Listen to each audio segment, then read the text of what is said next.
September 1st, 1943. Rabaul Airfield, New Britain. Lieutenant Commander WWII paused, his one good eye scanning the report in his hand, the other lost to American bullets a year before.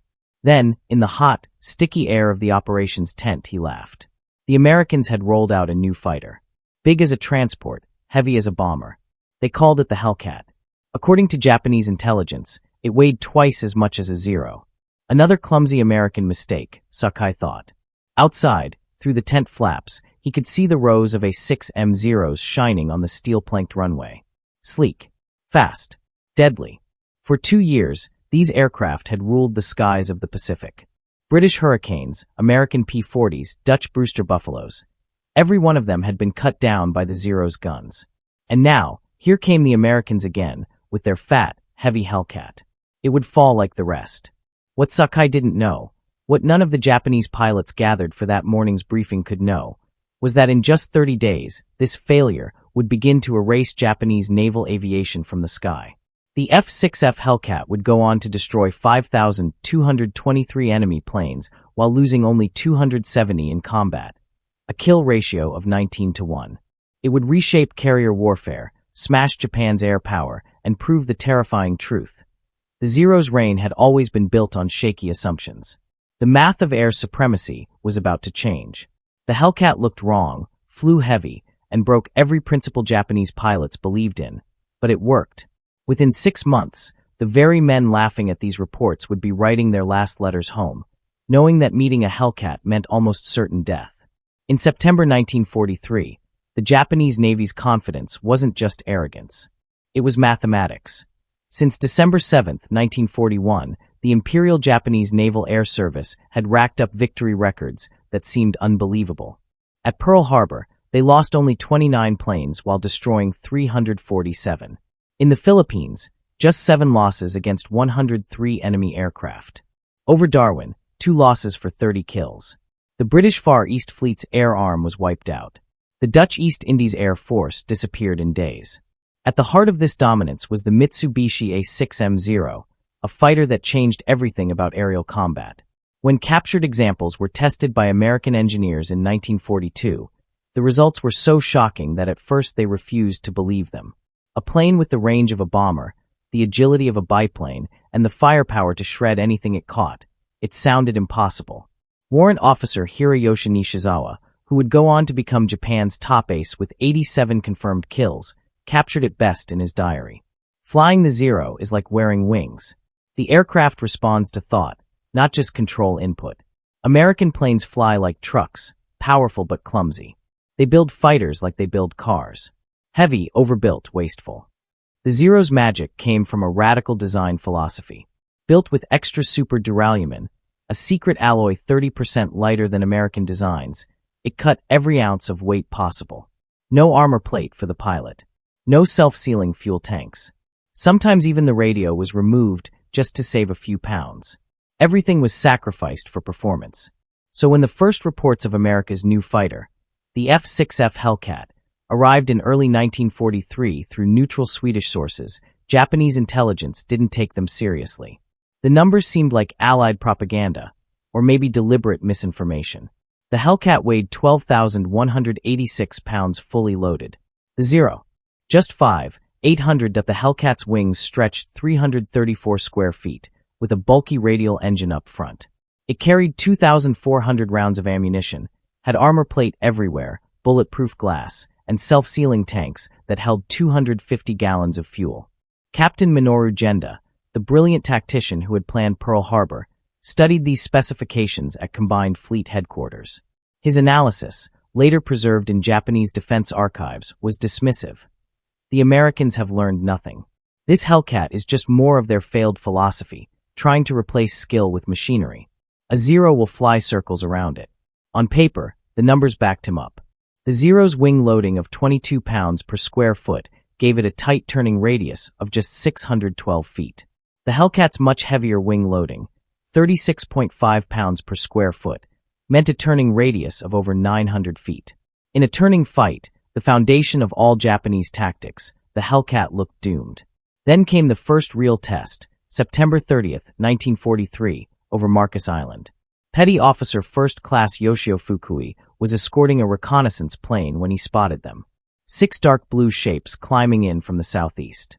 His first thought, as written in his after-action report, B-25 bombers on a strange heading. But then they turned. He saw the silhouette clearly, single engine, a huge fuselage, wings that looked too short for the body. First encounter with F-6F type fighter, he wrote. Initial impression, Americans have mounted fighter guns on a torpedo bomber.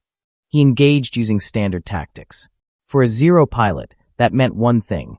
Use the superior turn rate to slide behind the enemy's tail.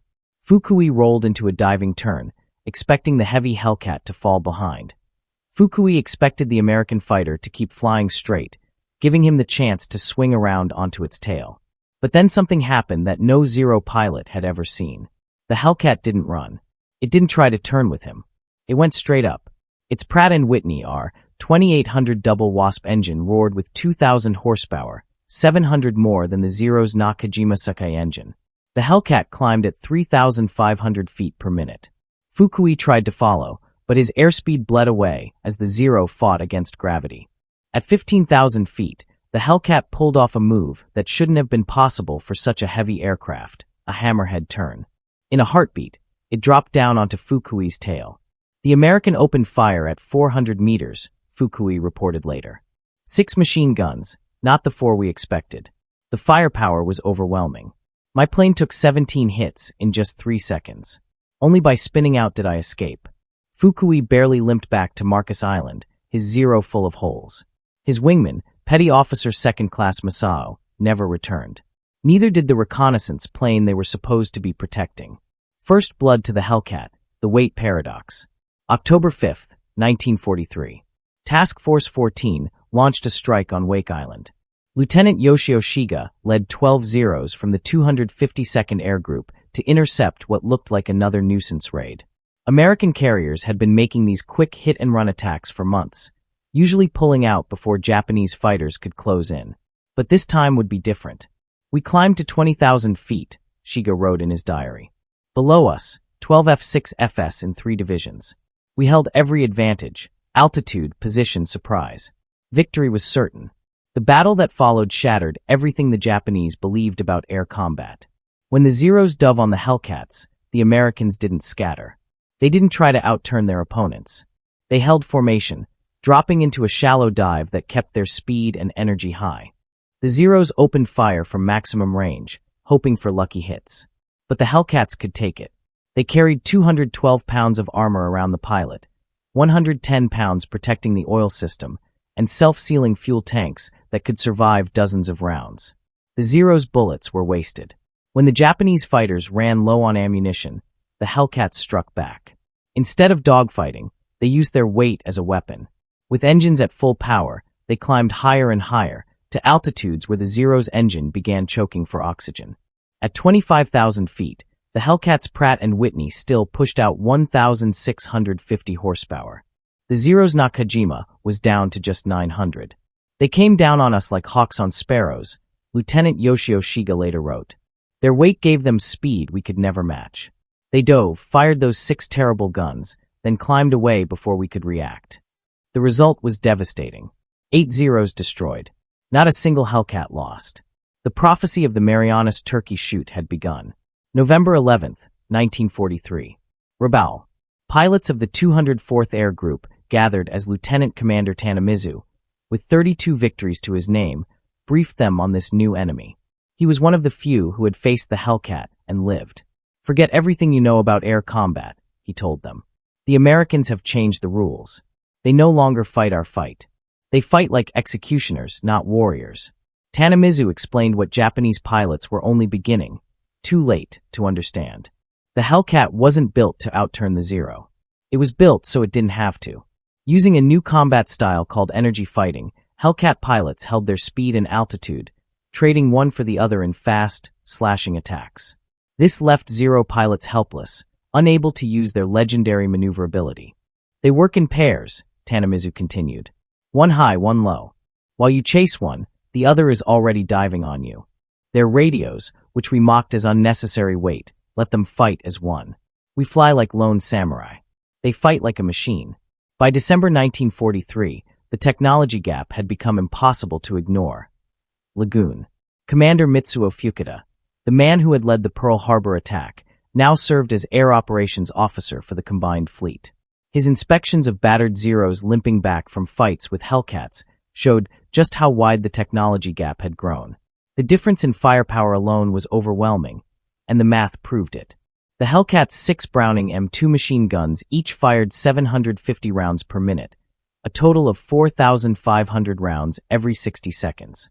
Each .50 caliber bullet weighed 46 grams, left the barrel at 2,900 feet per second, and struck with 3,500 foot-pounds of energy. The Zero's 7.7 millimeters machine guns? They fired 11-gram rounds at 2,300 feet per second, delivering only 750 foot-pounds of energy. It was barely a quarter of the punch, but the firepower gap was only half the nightmare. Reports of American radar-directed interceptions were even more alarming. Japanese pilots still relied on eyesight to spot enemies. Hellcat pilots were guided to their targets by shipboard radar, able to track Japanese planes from 50 miles away.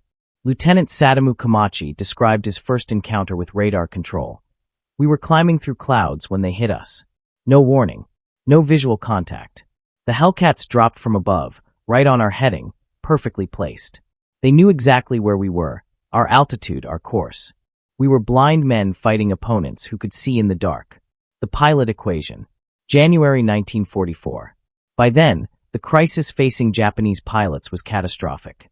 Before the war, the Imperial Navy's training program had been the most demanding in the world. It took 3 years to produce a pilot who entered combat with around 700 flight hours. Army pilots had at least 500. They were true masters, artists of aerial combat, trained in aerobatics, gunnery, and the spiritual philosophy of air fighting. By early 1944, everything had collapsed. Navy pilots were going into battle with barely 300 hours of flight time. Army pilots, 200. Fuel shortages meant most of their training was done in gliders. Gunnery practice was reduced to just 50 rounds per man.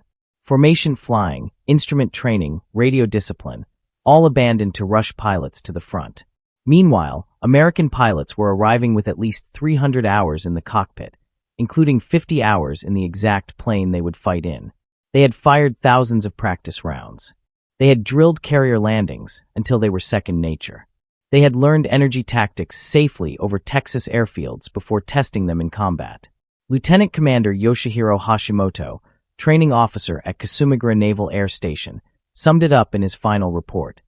"We are sending children to fight professionals." He described the arrival of one young pilot. "Yesterday, Ensign Yamamoto reported to the front. He had never fired his guns in flight. We have no ammunition for training. He had never flown at night. We have no fuel for such training. He lasted 7 minutes in his first combat." The Formosa Revelation, October 12 to 16, 1944. The Battle of Formosa. Vice Admiral Shigeru Fukudome, commander of the 2nd Air Fleet, threw everything he had to stop the American carrier raids on Formosa. More than 700 aircraft, including the last fully trained pilots pulled from homeland training squadrons, were committed. The Japanese reported a stunning victory. 26 American carriers and battleships sunk, 300 enemy aircraft destroyed. But when the pilots returned and gun camera footage was examined, the truth came out. Actual American losses, 89 aircraft. Japanese losses, 329 aircraft, and nearly every experienced pilot left. Lieutenant Sadaki Akamatsu, one of the few veterans who survived, described the massacre in his memoirs. "The Hellcats were waiting at every altitude. When we climbed, they were already above us. When we dove, they were below. They had divided the sky into grids, each one covered by a division. It was not combat. It was systematic extermination." The Great Marianas Turkey Shoot, June 19, 1944. The Philippine Sea. The Japanese Navy committed its rebuilt carrier force to Operation Ago, the decisive battle meant to destroy American carrier power in the Pacific. 9 carriers, 450 aircraft, and their best remaining pilots were sent into the fight. Against them stood Task Force 58, 15 American carriers, 956 aircraft, 450 of them F-6F Hellcats. Admiral Jisaburo Ozawa ordered his strikes in 4 waves. confident that Japanese pilot skill and the Zero's superior range would turn the tide. The first wave of 69 planes launched at 0830, but American radar picked them up at 150 miles. Hellcats were vectored into interception with flawless positioning, altitude advantage, the sun at their backs, approaching from the blind spots of the Japanese formation. Lieutenant Zenji Abe, leading the fighter escort, was the first to see them. Minutes before the battle began, Lieutenant Zenji Abe saw them. The Hellcats were stacked between 20,000 and 30,000 feet, at least 60 of them, hanging in the sky like a steel curtain. His own formation was at 18,000 feet. Every advantage belonged to the Americans. The fight lasted only 12 minutes. Out of 69 Japanese aircraft, 42 were shot down. Commander David McCampbell, leader of Air Group 15, downed 7 planes in a single day. His wingman, Lieutenant Roy Rushing, shot down 6. The Zeros tried to turn with us, McCampbell later reported. We simply refused. We'd make a high-side run, fire, shoot one down, then zoom climb back to altitude. They'd try to follow, stall out, and another Hellcat would pick them off. By day's end, the Japanese had lost 346 carrier aircraft, plus another 50 land-based planes. American losses, just 30 aircraft from all causes. That evening, U.S. pilots in their ready rooms gave the battle its name, the Turkey Shoot. The enemy had been as helpless as game birds. The Leyte Gulf Record, October 24, 1944. The Battle of Leyte Gulf. Commander David McCampbell would set his single mission record that day. Leading just 7 Hellcats from Essex, he intercepted 60 Japanese aircraft, heading straight for the American fleet. In a brutal 90-minute battle, McCampbell shot down 9 planes, 5 Zeros and 4 bombers, while his wingman, Roy Rushing, destroyed 6 more. I ran out of ammunition after the 9th kill, McCampbell wrote. The Hellcat performed flawlessly the entire time. Despite being outnumbered 8-1, not a single round struck my aircraft. 7 Hellcats had routed 60 Japanese planes, destroying 15 without a single loss. McCampbell's 2 ace-in-a-day feats, 7 kills on June 19th and 9 on October 24th, earned him both the Medal of Honor and the Navy Cross. The psychological collapse. The aftermath of the Philippine Sea and Leyte Gulf broke more than Japanese air power. It broke Japanese morale. Military psychologists later called it Hellcat psychosis. Admiral Ozawa admitted in his after-action report, "The enemy's radar-guided fighter direction achieved something we believed impossible, the industrialization of air combat. Each Hellcat was not a lone fighter, but a part of a vast machine. Our pilots, no matter how skilled, were not fighting planes. They were fighting a system." The pilot shortage became so desperate that by early 1945, Japanese training was reduced to almost nothing. Navy pilots graduated with just 40 to 50 hours of flight time. Army pilots, 60 to 70. Kamikaze pilots received only 40 to 50 hours in total, sometimes barely a week of training. The Okinawa Apocalypse, April to June 1945, Operation Iceberg. The Japanese hurled 1,900 kamikaze attacks against the American fleet off Okinawa. The Hellcat was no longer just a fighter. It became the shield against waves of suicide planes. Lieutenant Eugene Valencia, leading his famed Flying Circus squadron of Hellcats, shot down 23 Japanese aircraft during the campaign. His tactics changed the air war. By flying in groups of 4 and striking in perfect coordination, he made Japanese formations easy prey. "We developed what we called the mowing machine," Valencia explained. 4 Hellcats in a line, 100 yards apart, sweeping through enemy formations at full speed. Each pilot covered his sector. One pass, climb back up, then do it again. The math of Okinawa told the story. Hellcats flew 38,038 combat sorties, destroying 2,351 enemy planes while losing only 249, a kill ratio of 9.5 to 1. More importantly, they stopped about 80% of kamikazes before they could ever reach their targets. The technology chasm. By 1945, the gap between American and Japanese aircraft was beyond closing. The updated F-6F-5 Hellcat was more lethal than ever. Water injection boosted its engine to 2,200 horsepower. Zero-length rocket launchers added heavy punch. Stronger armor increased survivability. The K-14 computing gun sight automatically calculated deflection, turning average pilots into deadly marksmen. Even Japan's top ace, Lieutenant Commander Saburo Sakai, could not bridge that gap. With 28 official kills, though historians now say closer to 15, he met Hellcats for the first time in June 1944. Despite unmatched skill and over 200 battles worth of experience, he was almost killed in that first fight. I performed my best aerobatics, he later wrote. Loops, rolls, split-s, every trick I had mastered in combat. The Hellcat followed effortlessly, almost casually. I survived only because the American pilot made a mistake. He forgot to release his drop tank before engaging. The human cost. By the end of the war, the F-6F Hellcat had racked up staggering numbers. 5,223 enemy planes destroyed in air combat, with only 270 Hellcats lost to enemy fighters. That's a kill ratio of 19-1. The Hellcat produced 305 American aces and was responsible for 75% of all Navy air victories. For Japan, the human cost was devastating. Out of the 18,000 naval aviators who began the war, fewer than 100 experienced combat pilots were still alive by August 1945. The kamikaze equation. Japan's shift from elite fighter pilots to kamikaze attacks was the final admission of Hellcat dominance.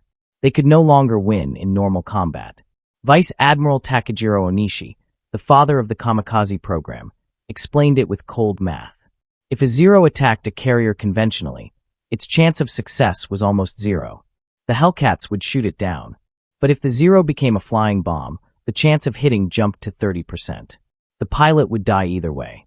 At least as a kamikaze, his death could achieve something. On October 25, 1944, Ace Hiroyoshi Nishizawa escorted the first official kamikaze mission, led by Lieutenant Yukio Seiki. That day, he claimed his 86th and 87th victories, shooting down 2 Hellcats. But just a day later, October 26, 1944, Nishizawa himself was killed. Not in a fighter, but as a passenger on a transport, shot down by Hellcats from VF-14. Japan's greatest ace, who had once bested them, was finally brought down by the very plane that defined the air war. The final testimony. On August 15, 1945, Emperor Hirohito announced Japan's surrender. At Atsugi Airfield, Captain Minoru Genda, who once mocked the Hellcat as weight over finesse, listened in silence. Around him sat the shattered remains of Japanese naval aviation.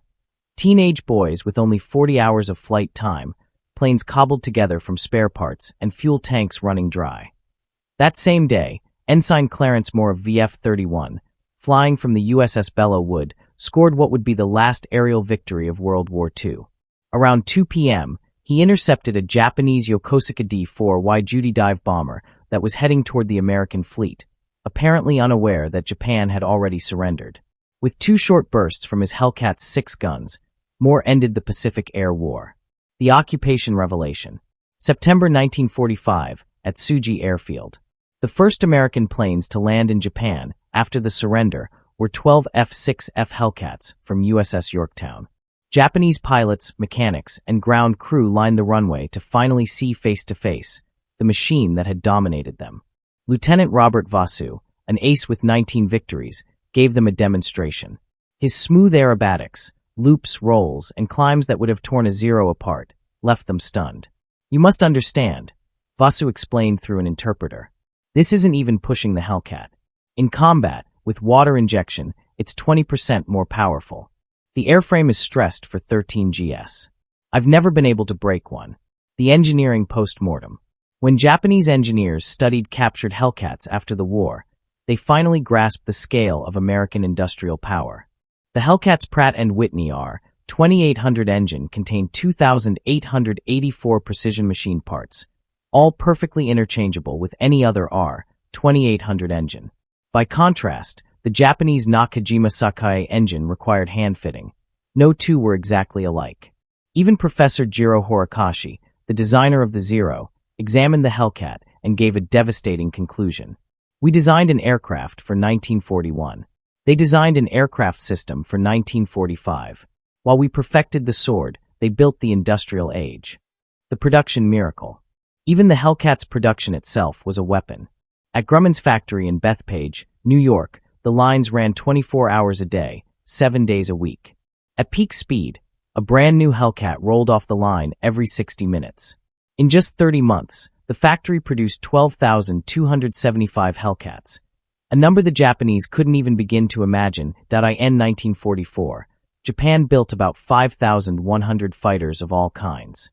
That same year, America built 35,000 fighters, nearly 7 times as many. What stunned Japanese observers was not just the numbers, but the system that made it possible.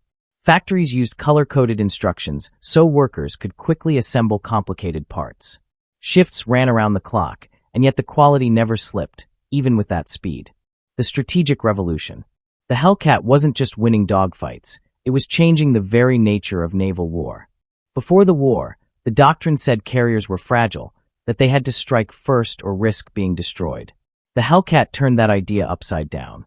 Carriers became floating fortresses, able to absorb and repel almost any air assault. Admiral Mark Mitcher, commander of Task Force 58, understood this perfectly. With the Hellcat, we don't need to find them first. Let them come. The F-6F will destroy them when it suits us. This new confidence meant American carriers could now sit right off enemy coastlines for weeks at a time, their Hellcats forming an umbrella of protection that made them nearly untouchable. The cultural collision. But the Hellcat wasn't only about technology. It represented a cultural philosophy that shattered Japanese doctrine. Japanese military tradition was rooted in the samurai code. Individual skill, spiritual strength, and readiness to die. The Hellcat stood for the opposite: systematic efficiency, overwhelming material strength, and saving the lives of pilots. This gap was so wide that even when Japanese pilots realized what the Hellcats were doing, they couldn't adapt. The very idea of refusing combat when at a disadvantage, a core Hellcat tactic, was something Japanese pilots, trained under Bushido, simply could not accept. The judgment of history. In 1962, the U.S. Navy held a symposium on Pacific air combat. American and Japanese veterans sat together, looking back with perspective. Captain David McCampbell, the Navy's top ace with 34 victories, summed it up in one simple sentence. The Hellcat won the Pacific Air War. Period. It destroyed Japanese aviation and made our victory certain. Commander Saburo Sakai answered with brutal honesty. The Zero was a great fighter. The Hellcat was a complete weapon system. We never understood the difference until it was too late. We brought swords to a gunfight and wondered why we lost. The ultimate reckoning. The Hellcat's dominance can be reduced to simple numbers that tell the whole story. Kill ratio, 19-1 overall, 13-1 against Zeros specifically. Production, 12,275 Hellcats built in just 30 months. Japan, from 1943 to 1945, only about 6,000 Zeros were produced. Pilots, over 5,000 American pilots trained on Hellcats. By August 1945, Japan had fewer than 100 combat-capable naval aviators left. Admiral Jisaburo Ozawa, who commanded the Japanese fleet at the Philippine Sea, gave perhaps the most honest conclusion. We laughed at the Hellcat because we didn't understand it was more than an airplane. It was an entire civilization's way of making war. By the time we stopped laughing, our air forces no longer existed. The last word. Lieutenant Commander Saburo Sakai lived until the year 2000. In his final interview, he was asked about the Hellcat. His answer summed up everything. The Zero made Japan a great naval power. The Hellcat forced Japan to realize it was never as great as it believed. We thought we were samurai. The Hellcat showed us we were just men with outdated weapons, staring at the future.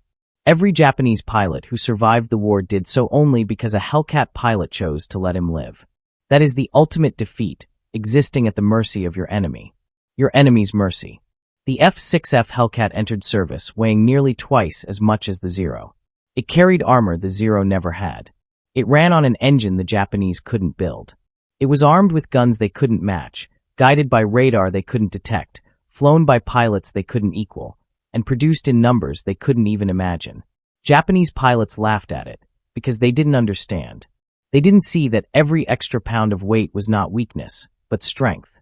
It was the strength of an industrial democracy, a nation that could afford to protect its warriors instead of wasting them. By the time they realized the truth, it was too late. Their laughter had become farewell letters home. Their mockery had turned into kamikaze missions. Their confidence had collapsed into despair. The Hellcat didn't just beat the Zero. It crushed an entire philosophy of war. It proved that in modern combat, The nation that could build the better system would always destroy the nation that only built better warriors. The Japanese had laughed at the Hellcat. The Hellcat laughed last. It always did.